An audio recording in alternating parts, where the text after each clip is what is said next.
Well, I've just spotted this amazing 1968 SS owned by... My name is Christopher, and this is my 1968 Camaro SS named Black Widow.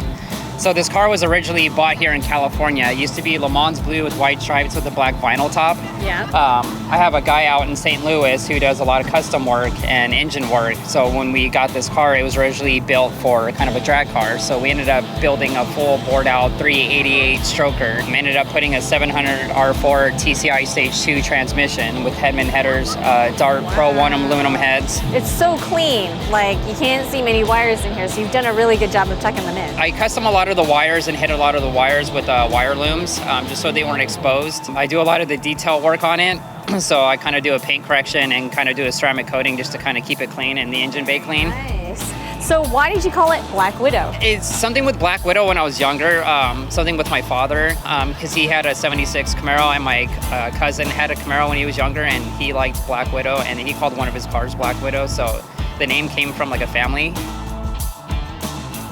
And you're doing a lot of the work yourself on this car? So everything's pretty much done at this point. It's just kind of little nicks and crannies, like to change little things here and there, but... Well, it looks fantastic, and I can't believe how much horse you've got going to it, so it's pretty good. And then how many times have you come to Qruisin?